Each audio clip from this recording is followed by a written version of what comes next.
जो निश्चित रूप से जो बोलता है, इसको निश्चित रूप से पता ही नहीं है कि ये मालगाड़ी है या सवाई गाड़ी है।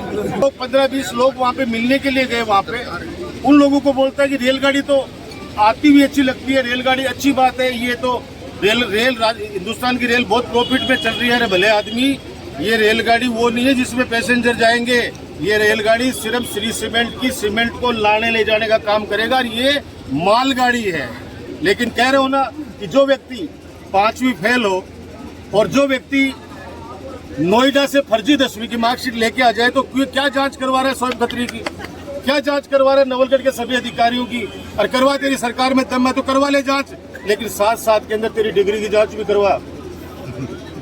5वीं फेल आदमी 10वीं की मार्कशीट लेके और यहाँ पे बातें करता है। नवलगढ़ जैसा मैं कह रहा हूँ समझदार लोग, नवलगढ़ के समझदार लोग कैसे बातों में आ गए।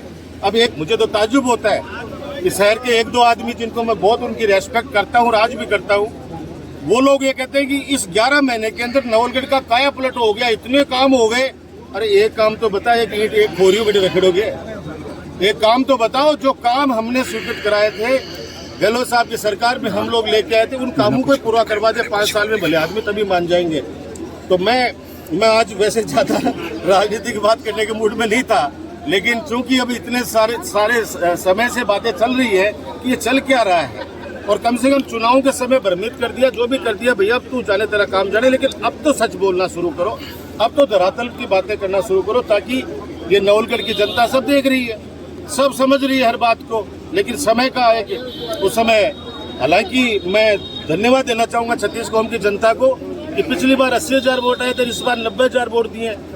वोट तो 10,000 बढ़ा के दिए, मेरी जनता का आशीर्वाद मेरे पे कम थोड़ी हुआ है। और आज आपने देखा इस रक्तदान शिविर में किस प्रकार से, आप देखो रक्तदान शिविर में किस प्रकार से, और अभी तो इस सरकार का 11 महीने यही आप बोलिए कि अगले साल चुनाव है, अगले साल चुनाव वजना तो आदमी फिर भी सोचे, मन से आए सब लोग। और मैंने एक भी व्यक्ति को कॉल नहीं किया है, सब कार्यकर्ताओं ने अपनी अपनी जिम्मेदारी समझते हुए और वो कार्यकर्ताओं ने सारा कार्य किया। कार्यकर्ता अब समझ चुके हैं कि जो नुकसान हम 11 महीने पहले उठा चुके हैं, इस नवलगढ़ की गरीब जनता के जो काम हो सकते थे उनका सुनने वाला था।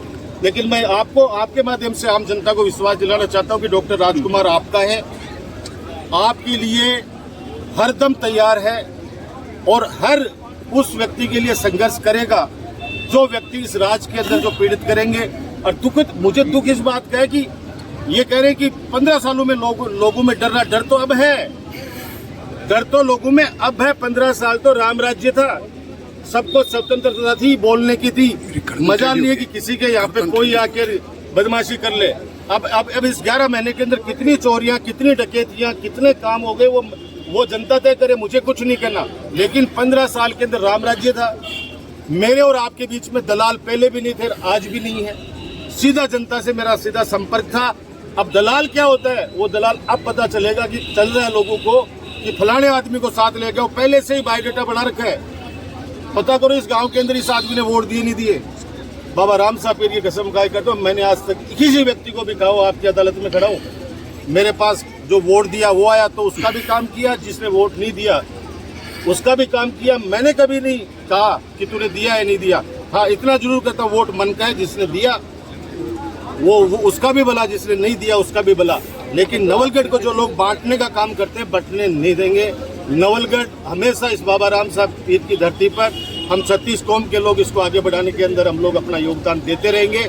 और आज पुनः आपके माध्यम से मैं सभी कार्यकर्ताओं का, जो इस बड़े महायज्ञ रक्तदान शिविर से जो जुड़े हुए थे, सभी कार्यकर्ताओं का मैं धन्यवाद देना चाहता हूँ। रक्तदाताओं का विशेष तौर से, जिन्होंने अपना रक्त देकर एक इतिहास रचा है, और उस परिवार की दुआएं उनको मिलेंगी जिस परिवार को जब उनको आवश्यकता पड़ेगी, उसको खून मिलेगा तो वो परिवार उनको दुआएं देगा, वो दुआएं मुझे मिलेंगी, मैं लाकर आप लोगों के बीच में बांट दूंगा। धन्यवाद, जय हिंद, जय भारत।